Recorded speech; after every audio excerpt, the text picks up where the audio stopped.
Hello and good evening, everyone. I'm Ms. Aisha Siddiqui, and we are going to continue with the grammar topic again. We have almost completed half of the punctuation marks session, and we have done the full stop, that is also known as period, and commas and ellipses mark. We will be further moving on colons now. There's little more left in punctuation, and then we will finally finish with the punctuation part. Hope you all have understood all the previous videos that I have done on punctuation, as it is really important. It is very easy to understand and very easy to know where we are making mistakes. Now, everyone does not make the same kinds of mistake. But yes, if you all, there are very common mistakes that I have noted in this session. So you all can pick up what mistakes you all make mostly and then try to correct them specifically. So let's move forward with the video.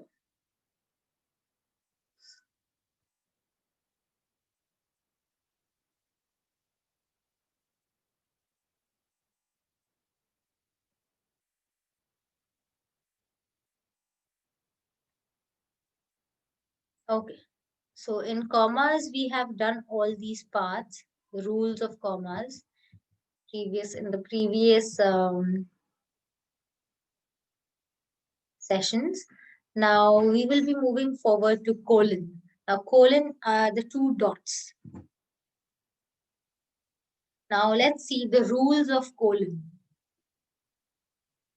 Use the colon to introduce a list of items when introductory words such as, sorry, when the introductory words such as namely, for example, or that is not do not appear.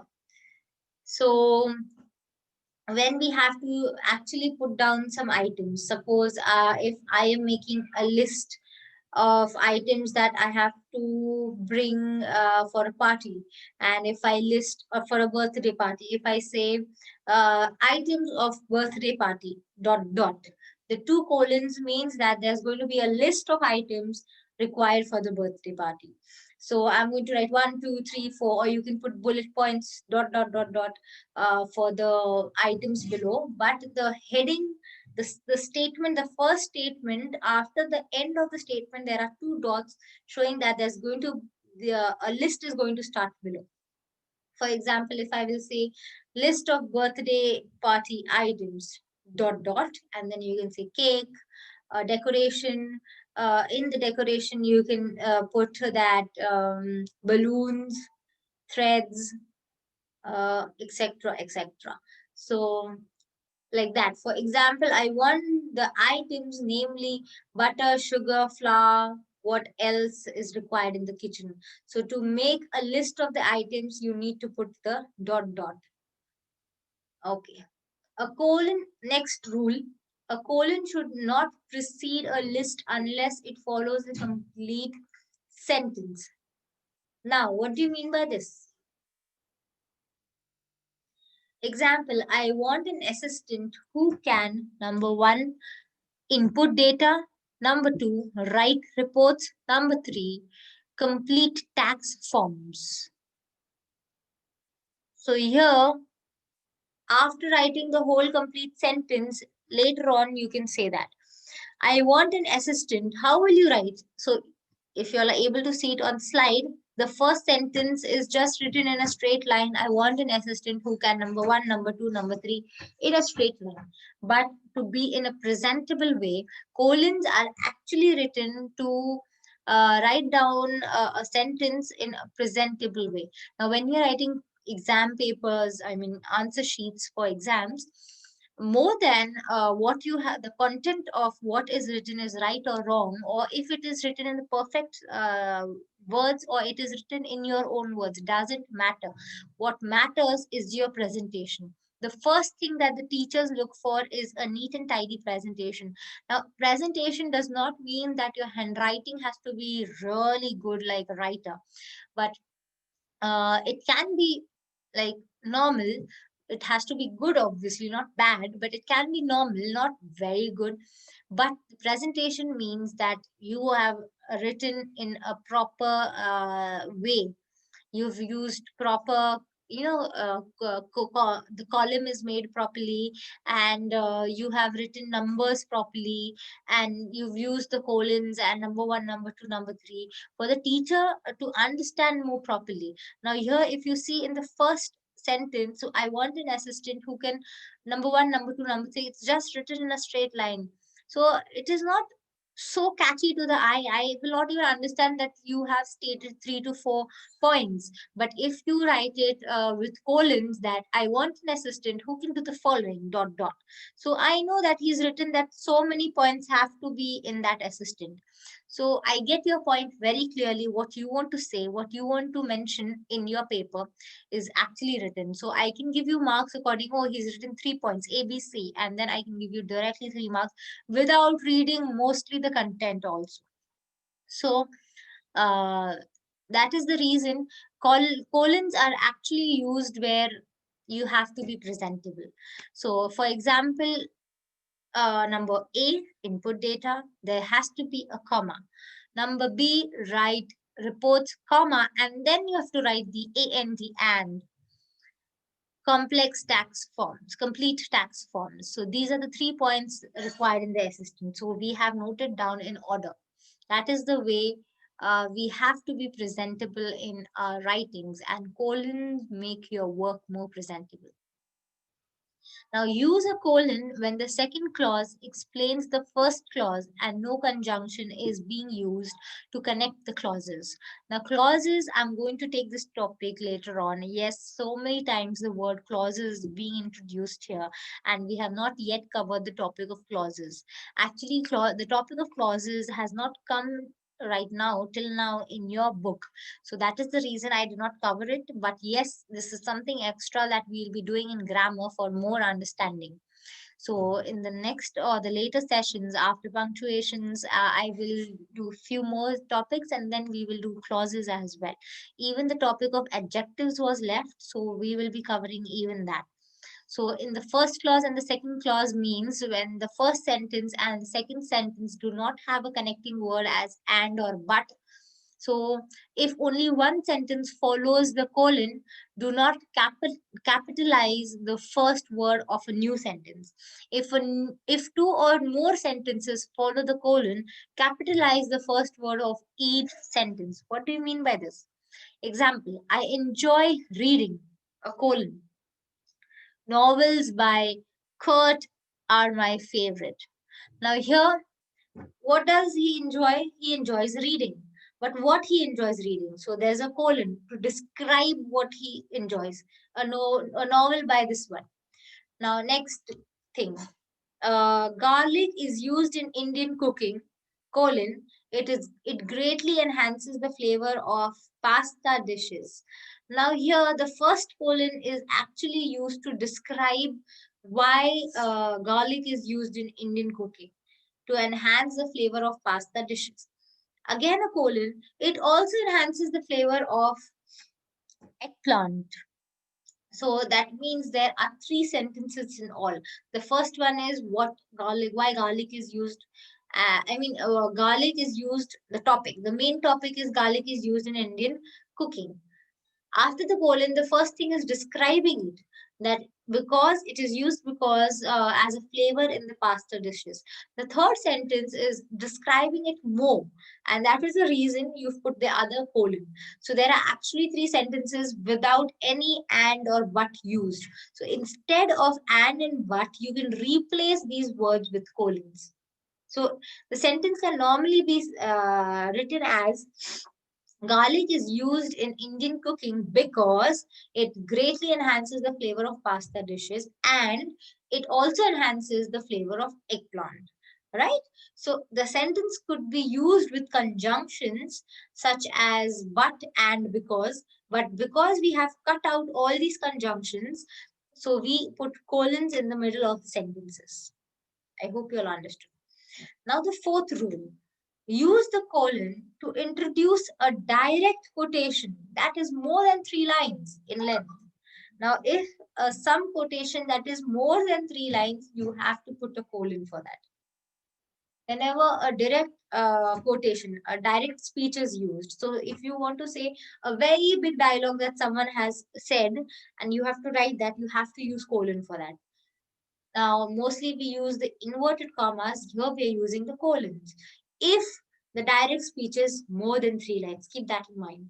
In this situation, leave a blank line above and below the quoted material. So to enhance or to highlight that quoted part, you have to leave a line before and leave a line below it. Single space, the long quotation. So you have to start the quotation with little bit of space. Then intend 1/2 inch on both left and right margins. So at the borders, you have to leave little space. It's written in the middle. The actually the direct, I mean the dialogue that is said is written in the middle of the page, leaving little space at the right, leaving little space at the left, and leaving lines up and down. So that full dialogue is highlighted. And before it, you can say this so and so person has said it, and 2 dots, that is colon, and then your dialogue. So quotation marks are not used here. Just see, we actually are using, we are saying the direct speech, but we are not using the quotation marks here. The author wrote in the first chapter. So this is the heading. The author wrote in the first chapter, colon, dot, dot. The dot, dot shows that what all he's written in the first chapter. Now, a chapter means it is not going to be 3 lines or 2 lines. A chapter is long. At least a paragraph we'll write out of it. So that paragraph is more than 3 lines. So we are using it. We are using the direct speech, whatever the author has said, but we are leaving a line in the middle of the statement and then spaces at the side of the margins and below as well. So you can see in this slide, the author wrote in the first chapter, colon, a line is left, and then Georgia went back to her room and started at the intricate patterns of burnt moth wings in the clear glass of the overhead light. She felt herself as pitiable as the burnt moth. She could not manage the stress and anxiety she was experiencing in this moment. The world was seeming odd to her. Now, this paragraph that the author has written is directly what he has written. We have not made it into our speech, so it's the direct speech. So you saw why the colon is used here. I hope this rule is very clear to you. Now, let's go to the semicolon. Rule number 1 for semicolon. Use a semicolon in place of a full stop to separate two sentences where the conjunction has been left out. Now, again, conjunction. Yes, I'll be doing conjunctions also with you. Adjectives, clauses, conjunctions. There are 3 topics that I'm going to cover with you all. So, now in semicolon, there are no conjunctions. Now, conjunctions is the middle word that actually joins the 2 words, that is and, but, because, for. So in these sentences where the conjunctions are not required and there are 2 different sentences and you want to join them, so you do not simply put a comma. A comma will just give you a pause, but a semicolon is a dot with a comma. So that will show that these are separate sentences. Call me tomorrow. I will give you my answer then. So this is commonly said when you will be asking a class fellow that, can you give me notes, please? Call me tomorrow. I will give you the answer then. So these are 2 different sentences. And if I put a conjunction in the middle, it will be call me tomorrow. Only then I will give you the answer. Correct? So, but there is no conjunction in the middle. So there's a semicolon. The other example is, I have paid my dues. Therefore, I expect all the privileges listed in the contract. That means I have paid my dues. That means he's paid all money and therefore has come in the middle. So here we have already learned in the rule of commas that before and after therefore or because or like these words, you have to put a comma in the front and at the back of the word. So here there's already a colon before therefore. So you do not need to put another comma there. And after therefore, there's a comma there. So it shows that I have paid my dues is one whole sentence. Therefore, I expect all privileges. That's another sentence. So these two sentences are joined without any conjunctions. So there's a semicolon to it. Let's move to the next rule. Use the semicolon to separate units of a series when one or more of the units contain commas. Again, I'm reading this. Use a semicolon to separate the units of series when one or more units contain commas. For example, this conference has people who have come from Lahore, Pakistan, Bombay, India, and Jeddah, Saudi Arabia. That is Jeddah, Saudi Arabia. So the conference has people who have come from Lahore, Pakistan, now, Lahore is in Pakistan. So there's a relation, and that is why there's a comma between Lahore, Pakistan. That is, they are trying to say that this person have people from Lahore, Pakistan. So Lahore, Pakistan. Now we are starting with something different, a new topic, a new place. So semicolon, Bombay in India. So Bombay, India. Another semicolon. Why? Because now we're changing the place. Jeddah in Saudi Arabia. So we are not using in always. So the sentence with in can be the conference has people who have come from Lahore in Pakistan, or from Pakistan, Bombay from in India, and Jeddah in Saudi Arabia. But we are not using in all the time, and therefore we are using Lahore, Pakistan, semicolon. We're changing the place. Bombay, India, changing the place. Jeddah, Saudi Arabia. So you all understood where there are connections, you can put commas, and when you are changing the connection, you can put a semicolon. Rule number 3 for a semicolon. Use the semicolon between two sentences that are joined by a conjunction but already have one or more commas within the first sentence. Let's read it again. Use the semicolon between two sentences that are joined by a conjunctions. That means there are two different sentences and there is going to be a conjunction in the middle, that is and, but, for. This is the conjunction that is going to be. But already have commas in the first sentence.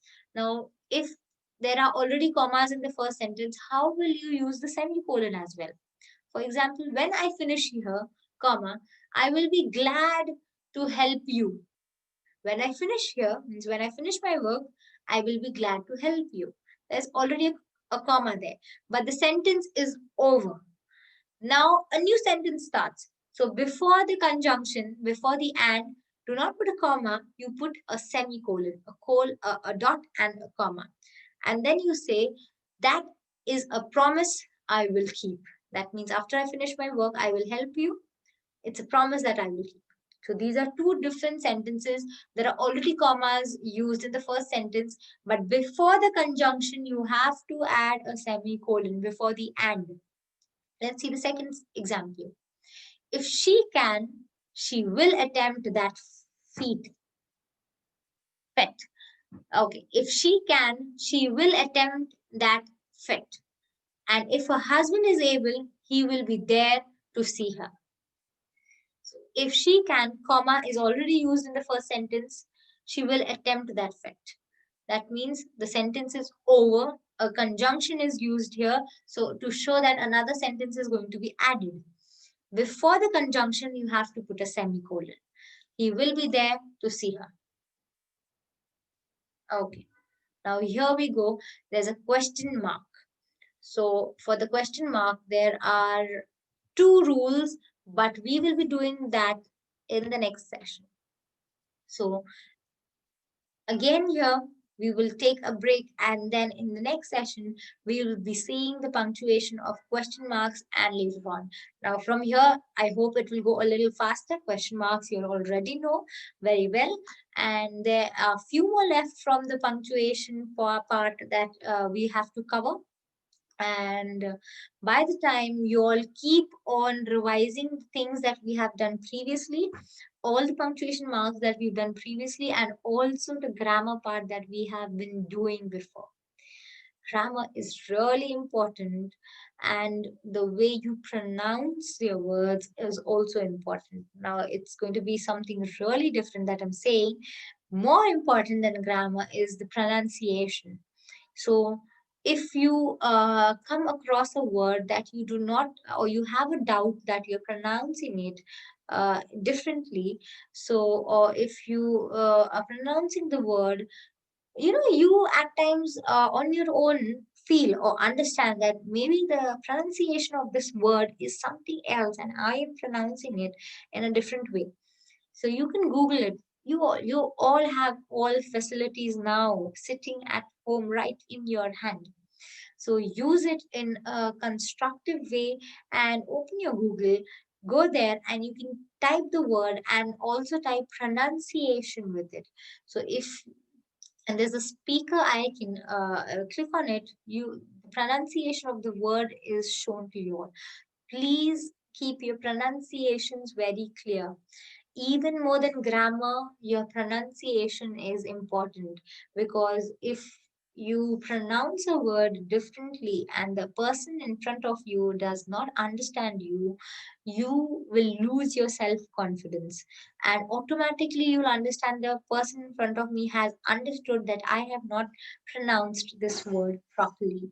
And because of that, your self confidence, the way you were speaking, will actually reduce, and we do not want that. It will come, there will be a problem in your personality. So if you want to have a solid personality, you have to speak thoroughly, and therefore you have to have your pronunciations very good along with grammar. And that is why I keep on doing grammar topics after each and every lesson or story or poem. uh, Now, after I finish of this punctuation marks and few grammar topics, I will be going to the poems of the book. Very interesting poems. It's mostly from William Shakespeare, William Wordsworth, very interesting poets. I hope you all know about them and have heard about them. If not, please go and Google them. By the time let's meet, by the time we meet in the next session, thank you so much. Take care of yourself.